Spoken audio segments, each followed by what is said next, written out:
जय श्री राम मित्रों।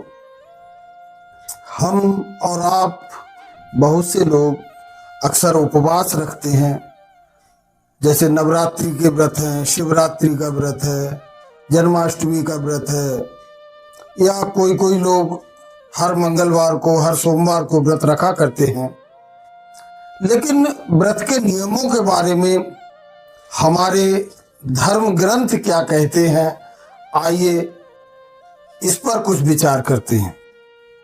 धर्म सिंधु कहता है, अस्य कृत जलपानास्य सकृतांबूल चर्वणात् उपवासः प्रणश्यन्ति दिवा स्वापाश्च मैथुनात्।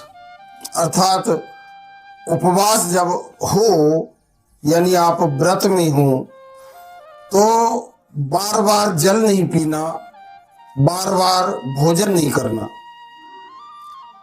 तात्पर्य यह है कि अत्यधिक आवश्यकता होने पर ही जल आदि का पान करना चाहिए। दूसरी बात है कि पान खाने पर भी व्रत भंग हो जाता है। जैसा कि हम सभी लोग जानते हैं कि हमारे ग्रंथों में भगवान को पान चढ़ाने का विधान बतलाया गया है, यानी भगवान को हम पूजा में पान समर्पित, तांबूल समर्पित कर सकते हैं। लेकिन उस पान का सेवन करना व्रत में हमारे लिए निषिद्ध है। अब आजकल क्या है, पान खाना तो लोगों ने कम कर दिया है, लेकिन गुटखा, तंबाकू, सिगरेट, बीड़ी आदि अन्य व्यसन प्रारंभ हो गए हैं समाज में, और लोग व्रत होने पर भी पान खाना या तंबाकू खाना, गुटखा खाना आदि को वर्जित नहीं मानते हैं। जब हमारे ग्रंथों ने पान खाने को भी व्रत में मना किया है, तो गुटखा या तंबाकू, उसकी इजाजत हमारा धर्म उसकी अनुमति कैसे दे सकता है। इसके बाद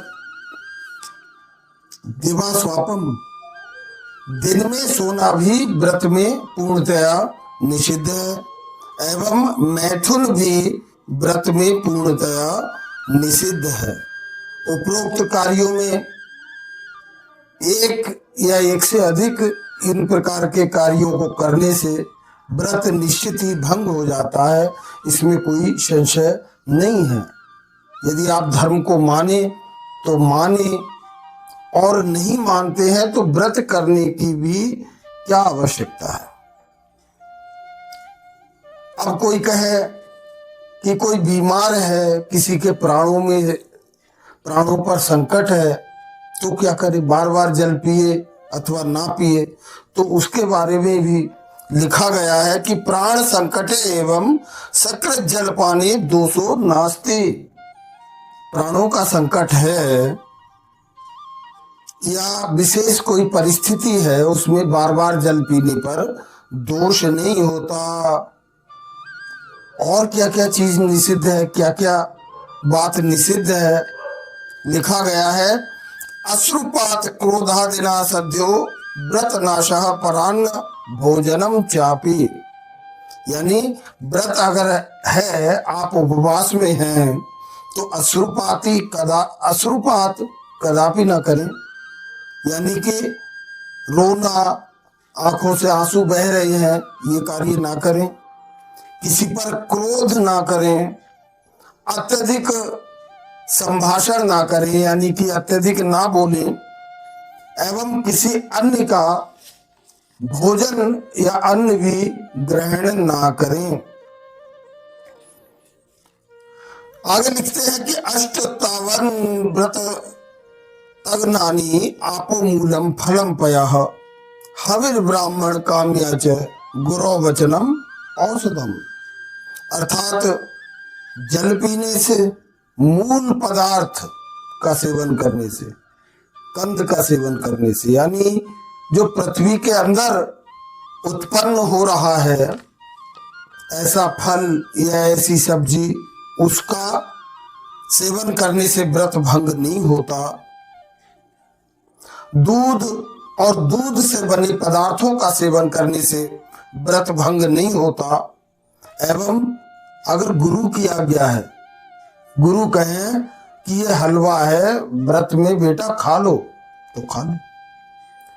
गुरु के वचनों से, विद्वान के वचनों से व्रत भंग नहीं होता और बड़े बूढ़ों के वचनों से व्रत भंग नहीं होता। और अगर कोई व्यक्ति बीमार है, छोटे या किसी बड़े रोग की दवा चल रही है, तो उस दवा को व्रत में ना छोड़ें, क्योंकि दवा के सेवन से भी व्रत भंग नहीं होता। आइए अब बात करते हैं सामान्यतः व्रत में किए जाने वाले कार्यों के बारे में। तो इस बारे में लिखा गया है कि क्षमा, सत्य, दया, दानम, शौच, इंद्रिय निग्रह, देव पूजा च हवनम, संतोषा स्त्रिय वर्जनम। अगर आप उपवास में हैं तो आपको क्षमा अपने अंतःकरण में रखनी होगी, सत्य अपने अंतःकरण में रखना होगा, दया की भावना अपने अंतःकरण में रखनी होगी, दान, शौच, शुद्धि यानी पवित्रता रखनी होगी, इंद्रियों का नियंत्रण रखना होगा।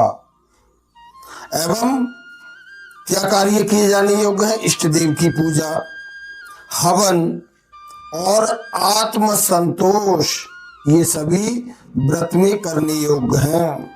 लेकिन अत्यधिक लोभ, कोई अनैतिक कार्य, क्रोध, चोरी आदि कदापि ना करें।